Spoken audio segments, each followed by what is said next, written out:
अस्सलाम वालेकुम, कैसे हैं आप सब लोग। उम्मीद है कि खैरियत से होंगे। आज शहर इक़्तिदार में शहरी सड़कों पे बहुत ज़्यादा ख्वार हुए क्योंकि वर्स्ट ट्रैफिक जैम था। एक तरफ जो है वो वीवीआईपी मूवमेंट हो रही थी और बहुत ज़्यादा जो है वो मुल्क के अशराफिया, अमीर कबीर, सियासतदान और दीगर जो अहम हस्तियाँ हैं वो कदम रंजा थीं इस्लामाबाद में। और दूसरी तरफ जो है वो पीएसएल का मैच हो रहा था, तो इस लिहाज से जो है वो आज अवाम जो है वो कहीं कहीं जो है वो घंटा ख्वार होते रहे सड़कों पे और उन्हें अपनी मंजिल मकसूद तक पहुंचने में शदीद मुश्किलात का सामना करना पड़ा।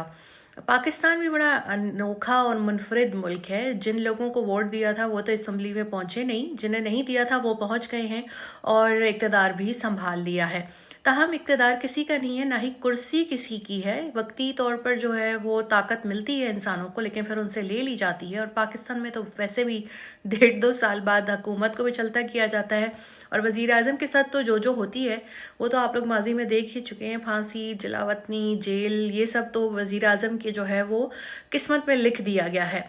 अब एक कमज़ोर हुकूमत जो है वो आई है, तश्कील जो दी गई है, उनको सादा अक्सरियत भी नहीं मिली और बड़ी मुश्किल से जो है वो तदबीरें कर कर के यहाँ तक पहुँचे हैं। बात हो गई है तक से लेकर जो है वो सिलसिला यहाँ तक पहुँचा है किसी तरीके से।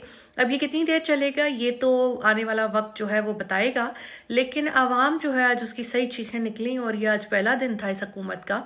तो मेरे ख्याल में आपको अपना आगे आने वाला मुस्तकबिल भी साफ नज़र आ रहा होगा कि आगे क्या होने वाला है। पीडीएम का जब दौर था तो हम उम्मीद करते थे कि जब निगरान आएंगे तो कुछ अच्छा हो जाएगा, लेकिन उन्होंने भी इन्हीं की रविश को जो है वो अपने साथ रखा, जिसमें जो है वो चाहे वो इंसानी हकूक़ के लिए काम करने वाले सहाफ़ी हों, कारकुनान हों, सियासतदान हों, तमाम ही को जो है वो बड़ा कड़ा वक्त देखना पड़ा। इसके साथ आम आवाम के ऊपर जो है वो टैक्सेस लगाए गए, शदीद तौर पर जो है वो उनके ऊपर ओवर चार्ज बिलिंग की गई। हर चीज़ की कीमत ज़्यादा हो गई, चाहे अशिया खुर्दोनोश हो, बिजली हो, गैस हो, तमाम पेट्रोल हो, ये आम आवाम की पहुंच से दूर चला गया। अब दोबारा वही चेहरे जो हैं वो हमारे ऊपर जो है वो मुसल्लत कर दिए गए हैं। तो अब ये क्या करेंगे, ये भी अपनी अयाशियों के लिए, अपने लाइफस्टाइल को कैरी करने के लिए, और ये जो आप देखते हैं बड़े बड़े महलों के अंदर तकरीबात हो रही होती हैं, इनको चलाने के लिए अवाम के ऊपर ही जो है वो तमाम जुल्म सितम जो है वो करेंगे। और सबसे ज़्यादा जो है वो महंगाई का एक तूफ़ान जो है वो अवाम के ऊपर जो है वो मुसल्लत होगा।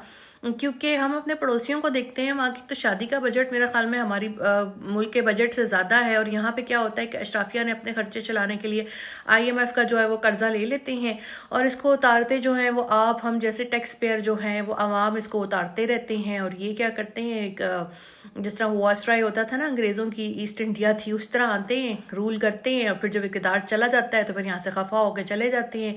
उनको बुरा भला कहते हैं जिनके तवस्सुत से इक़्तिदार में आए होते हैं। जब इक़्तिदार में वापस आना होता है उनकी तारीफ़ें करते हैं, उनकी खुशामद करते हैं और फिर इक़्तिदार वापस हासिल कर लेते हैं। और फिर जब निकाल दिया जाता है तो वो सिलसिला उसी तरीके से चलता रहता है। इसमें आवाम का तो कोई भला नहीं है, ना इसमें कोई जमहूरियत का भला है, ना इसमें कोई रियासत या मुल्क का भला है। और अगर यही सिस्टम चलता रहा तो फिर हम जितना पीछे रह गए हैं तो मेरे ख्याल में मज़ीद उससे भी हम और पीछे हो जाएंगे। जबकि हम अपने हमसाए को ये देखते हैं कि वहाँ किस तरह से पूरी दुनिया के जो एक इंटरनेट और टेक्नोलॉजी के जो गुरु माने जाते हैं वो मौजूद हैं, और यहाँ पर जो है वो इंटरनेट ही नहीं आ रहा और निगरान जाते जाते ट्विटर भी बंद कर गए हैं, जो ताहाल बहाल नहीं हो सका। अब आगे की क्या सिचुएशन होती है ये तो आने वाला वक्त ही बताएगा। उम्मीद पर दुनिया कायम है, शायद कि कभी यहाँ भी जमहूरियत कायम हो जाए, मौरूसियत ना हो, आम लोगों को उनका हक मिले, आम लोग असम्बली में जा सकें, सिर्फ 2-3 ख़ानदानों की आज़ादारी ना हो। देखते हैं कि क्या होता है, लेकिन ये जो रोमांस है ये ज़्यादा अरसा नहीं चलेगा। और ये जो एक मैरिज ऑफ कन्वीनियंस है या जो ये आपस में शराकत दारी हुई है ये ज़्यादा अरसा चलेगी नहीं।